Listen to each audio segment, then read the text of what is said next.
ব্রেকআপের পর আমি কি রকম ভাবে চললে বা আমি কি স্টেপ, আমি কি রকম ভাবে ম্যানিফেস্ট করলে সে আমাকে খুব তাড়াতাড়ি ফোন করবে বা আমার ম্যানিফেস্টটা কিভাবে তাড়াতাড়ি কমপ্লিট হবে, এটা আমাদের মনের মধ্যে চলে। সব থেকে বেশি চলে সে কিভাবে খুব তাড়াতাড়ি আমার কাছে ফিরে আসবে। আর তারপর চলে আমি কি রকম ভাবে যদি চেষ্টা করি সেই মানুষটাকে খুব তাড়াতাড়ি ফিরে পাবো। যে যেই রকম মানুষই হোক না কেন, সবাই তার প্রিয় মানুষটাকে নিজের মন থেকে ফেরানোর চেষ্টা করে। এই সময়ই একটুখানি ভুল হয়ে যায়। এই একটুখানি ভুলটা একজনই ঘটায়, সেটা হচ্ছে আমাদের মনের মধ্যে তাকে নিয়ে যে ইমোশনটা তৈরি হয়ে গেছে, সে আমাদেরকে এই সময়ে ভুল পথে চালনা করতে বাধ্য করে। আমরা নিজেরা ইমোশনের জন্য ভুল পথে চলে যাই, কিন্তু আমরা চেষ্টা করি তাকে ফিরিয়ে আনার জন্য। দিনের পর দিন আমরা এমন কিছু ঘটনা ঘটিয়ে ফেলি যেটার জন্য আমাদের রিলেশনটা আর কোনো রকম ভাবে পূর্ণতা লাভ করতে পারে না। ভিডিওটা বেশি লেন্দি করছি না, সরাসরি ভিডিওর মূল টপিকে চলে আসছি বন্ধু।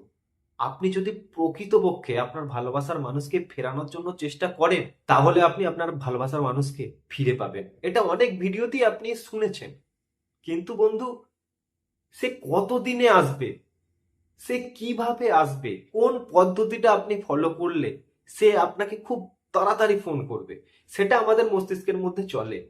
এবং আমরা একটা ম্যানিফেস্ট করতে করতে বা একটা কোনো টেকনিক করতে করতে আমাদের মাথার মধ্যে চলে যে এতদিন করলাম, একটা কাউন্ট করতে লাগবে।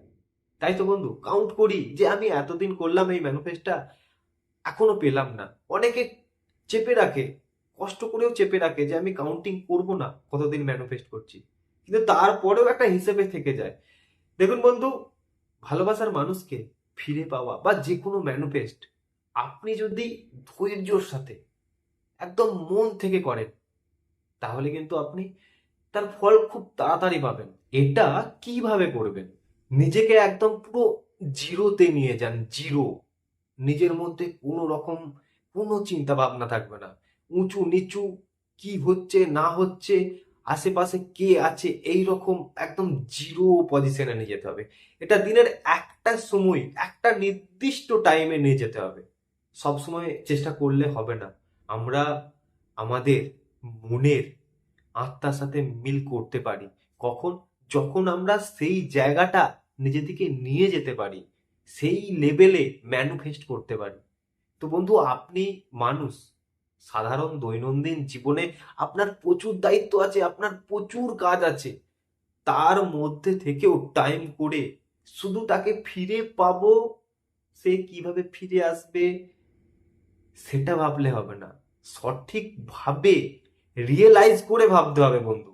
আপনি তাকে মন থেকে ফেরানোর চেষ্টা করছেন, করছেন মন থেকে ফেরানোর।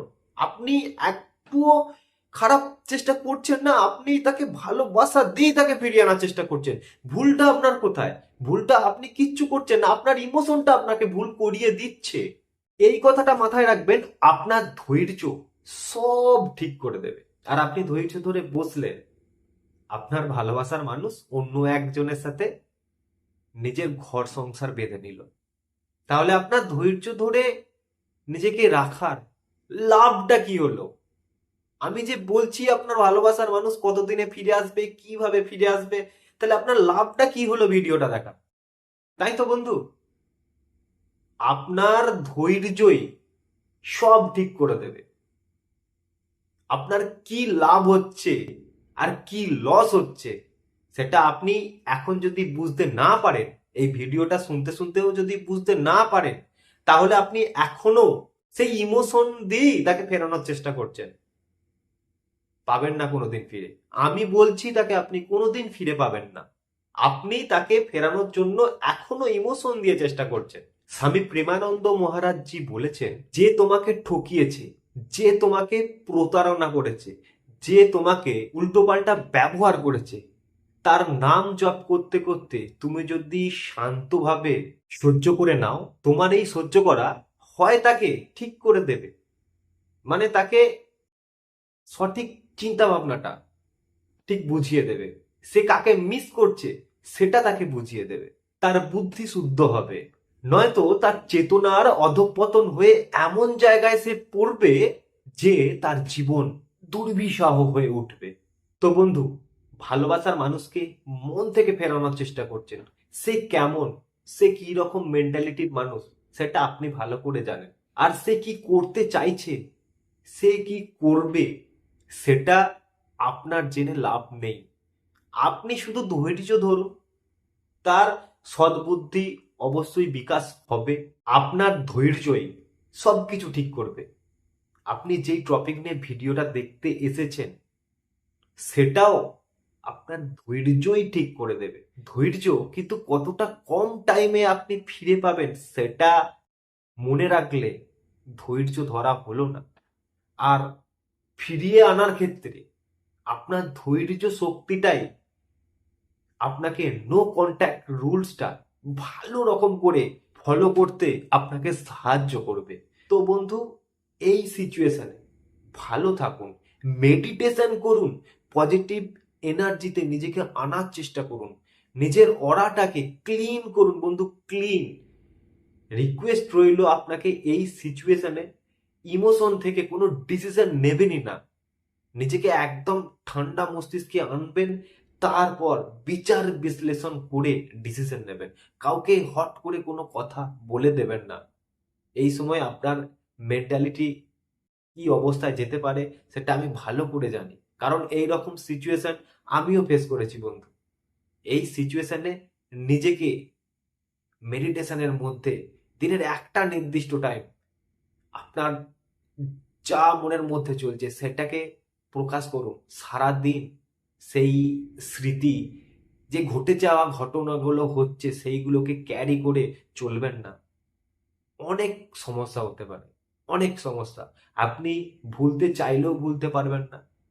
আর তার এনার্জিটাকে সারাদিন নিয়ে ক্যারি করতে চাইলে আপনি আপনার জীবনে সঠিকভাবে চলতে পারবেন না। আপনার প্রত্যেকটা ক্ষেত্রে সমস্যা হবে, এমনকি বিভিন্ন রকম শারীরিক সমস্যাও আপনার মধ্যে কিন্তু চলে আসবে। তো বন্ধু, নিজেকে এই সিচুয়েশনে ঠিক রাখতেই লাগবে।